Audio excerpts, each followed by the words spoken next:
Jujutsu Kaisen is a bad, sort of bad anime series, and I'm just gonna sort of explain why it's a bad anime series. I guess to you, the internet, if you don't know what Jujutsu Kaisen is, it's a story about a guy named Itadori Yuji who accidentally swallows a guy named a demon lord finger named Sukuna, and he has to find all 20 fingers before he gets executed. That's it, but they pretty much dropped the story like halfway through. Jujutsu Kaisen's okay, I guess, in the sense of its story. The scope is pretty local.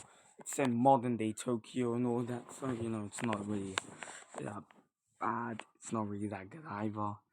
It's more of like a medium thing. But today I'm just going to be explaining my reasoning on why Jujutsu Kaisen is a mid anime series. It's no, not mid, but a sort of bad anime series. Number one, Itadori Yuji. Now you see, Itadori Yuji is actually a pretty good protagonist in terms of like strength, like powers, like abilities, but and his connections with people. That's what makes him a good protagonist. But story wise, the story doesn't really do him justice, in my opinion. Sure he defeats Sukuna at the end, but like really, like, sure, okay, I guess, but realistically, it's like Yuji's potential isn't like fully tapped. You know what I'm saying?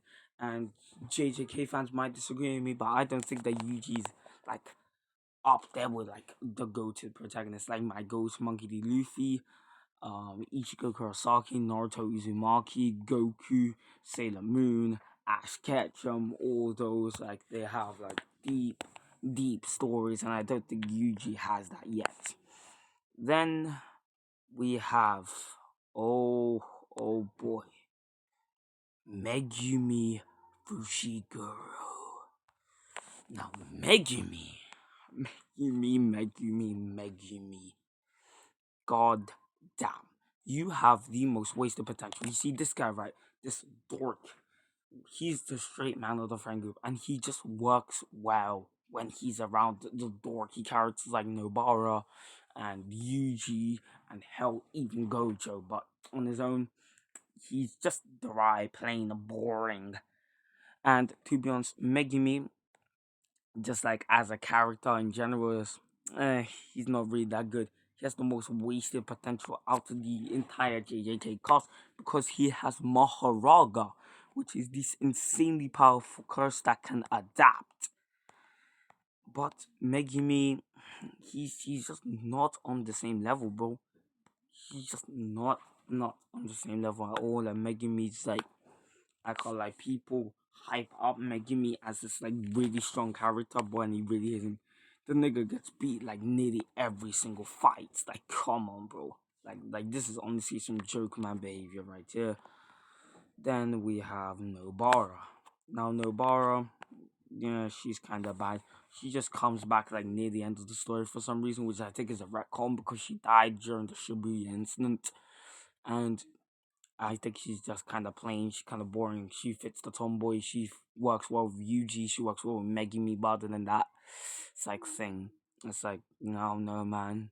It's like I don't really care about her nearly as enough as Gege wants me to.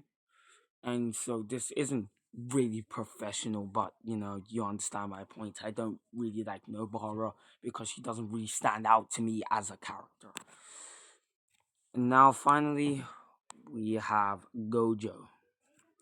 Now, Gojo, 9 times out of 10, if you ask a random person about JJK, like name one character from JJK, 9 times out of 10, they're gonna say this guy, and this guy is so broken that the author has to find ways around the brokenness to make him seem weaker so that our protagonist can get stronger. It doesn't really help.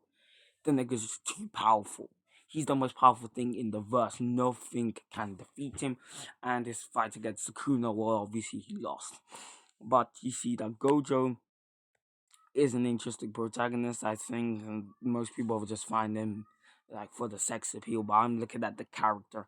The character of Gojo is okay.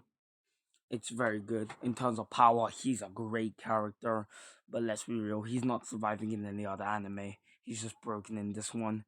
But Gojo is just like Gojo. Gojo is Gojo. I mean that there's nothing else to say. But anyways, that's a character study of JJK. Now, what do I think about JJK as a whole? Why did I say it's kind of sort of bad? The story is mid as hell. The characters aren't really fleshed out as much as Gege wants them to be, and even after 240 chapters, the ending just feels rushed and everything. So all in all, JJK honestly it's kind of a mid anime. If you wanna check it out, yeah, you go do that. But I think that JJK is kind of mid. Anyways, thank you so much for watching. Please make sure to like, subscribe, and then peace out.